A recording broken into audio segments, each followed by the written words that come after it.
그 다음에는 각각 기호 1번 측과 2번 측에게 개별적인 이제 질문입니다. 그래서 이것도 그냥 순서에 따라서 기호 1번 측에게 먼저 질문을 드리겠습니다.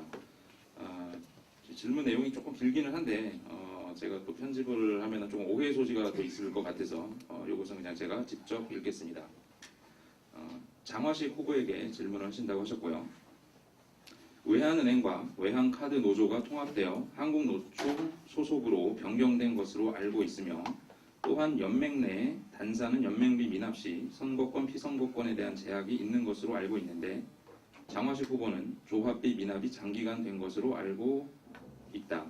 그리고 연맹과 외환카드로부터 희생자 구제기금을 급여에 준해서 받았다고 하는데 얼마 동안 받았는지와 그리고 총액에 대해서 답변 바라며 조합비는 어떻게 납부하셨는지 답변을 부탁드립니다. 라고 질문을 했습니다.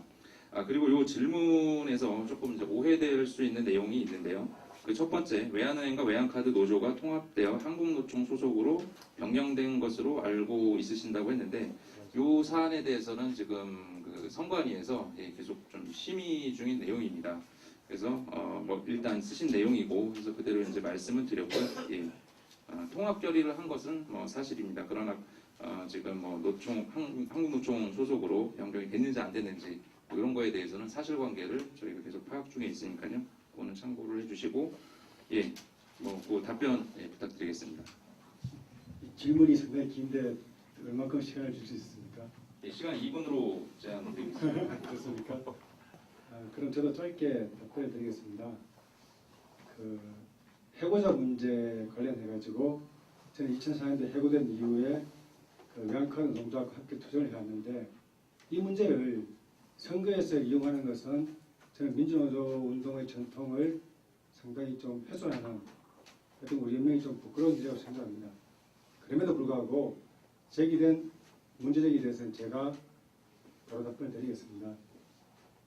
외환카드 노동조합이 외환은행 노동조합과 론스타 투쟁, 외환은행 독자신경 투쟁을 하면서 통합 결의한 건 사실입니다. 하지만 법률적으로는 아직까지 합병하지 않았습니다.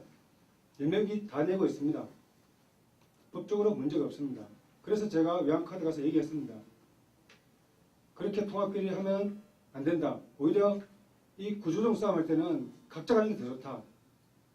그러나 통합 결의 했습니다. 존중했습니다. 그렇지만 저는 그럼에도 불구하고 산별과 듀얼십을 가져가겠다. 외환카드 노동조합이 조합원이면서 산별적 건설에도 내가 가서 조합원이 되겠다. 이렇게 해서 복수노동의 시대에 듀얼 멤버십을 가지고 있습니다. 둘째, 조합비를 안 냈다 그랬는데 저 외환카드 노동조합으로부터 조합비 면제받았습니다. 확인하시면 됩니다. 3년 전에도 이 문제가 정립이 됐습니다. 그래서 제가 외환카드 노동조합 박성선 위원장하고 박철 부위원장한테 얘기했습니다. 조합비를 내겠다. 자꾸 조합비를 안 낸다는데 조합비를 내겠다. 그러니까 복직할 때까지 조합비를 면제를 했습니다. 안 내셔도 됩니다. 이렇게 해서 조합비 안 내고 있습니다.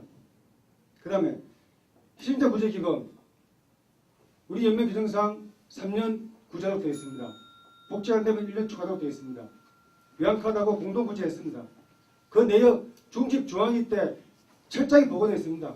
중집 중앙위 회의에 다 참석하신 분들이 왜 그런 문제를 제기하십니까? 회의자를 보십시오. 그리고 또 하나 말씀드리면 잠시만요. 작년 11월 잠시만요. 시간이 충분하시면 동의들 한 가지 질문 드립니다. 김진숙 지도위원님이 민주노총 조합원 아닙니까? 저기 기호 1번 측 잠시만요. 죄송합니다. 시간이 되었고요. 지금 사실 조금 좀 민감한 사안이라서 시간이 조금 오버되고 한 것 같습니다. 그런 것들은 나중에 최종 정리 발언에서 좀 정리 발언에서 녹여서 발언을 해주시기를 바라겠습니다. 그 다음에 2번 후보 측에 질문한 내용은 말씀드리겠습니다.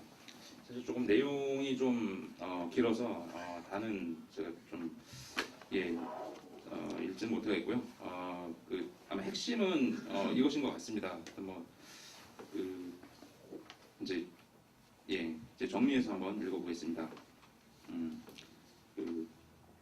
아까 답변에서 이제 당선이 되시면 6개월 내에 8천여 명을 제외하고 늦으면 1년 내 6개월 내에서 늦으면 1년 내에 8천여 명을 제외하고 모두 산별로 전환시키겠다고 하셨는데 과연 그렇다면은 이 8천여 명의 조직이 그 연맹의 사무처 직원 및 8명의 연맹 임원이 존재하게 되는데 이것이 효율성 관점에서 과연 타당한 것이냐라고 이제 질문을 하셨습니다. 그래서 혹시 또 그 임원이 과하다면은 당선된 임원들은 7개월부터 어떠한 역할을 하실 거냐라고 이제 질문을 하셨습니다.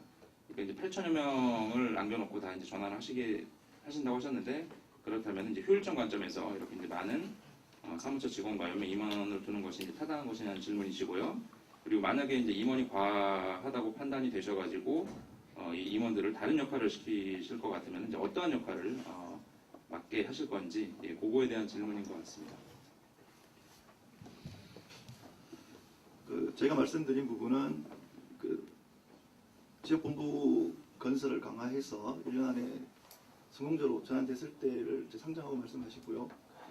그렇게 됐을 경우 아마 우리 2월 정기대의원대회도 산별노조와 연맹의 공통된 사업에 대해서는 같이 사업을 하도록 하고 있기 때문에 그 부분에서는 그럼 연맹의 부위원장님, 개별 부위원장님, 아니 부위원장님 분분을 조율하지 말고 산별로 가라. 이렇게 할 건 아닌 것 같고요. 공통된 사업을 어차피 사업비 운영 부분에서는 어느 정도 또 같이 할 수 있는 부분이 있다고 생각을 합니다. 그렇게 하기 때문에 그걸 가지고 무자르듯이, 그러니까 이제 저는 이제 계속 그런 생각을 합니다. 무자르듯이 산별, 비산별 이런 구도가 아니라 딱 잘라 숫자의 문제가 아니지 않습니까? 그걸 가지고 그럼 숫자가 많이 이제 전환을 했으니 그럼 연맹 사람들께서 산별을 지원하라 이런 이제 얘기로 들릴 수가 있기 때문에 그 부분은 적절치 않은 것 같고 그 부분에 대해서는 공통된 사업을 가지고 사업을 중심으로 사람을 같이 배치해서 운영하면 될 것 같습니다.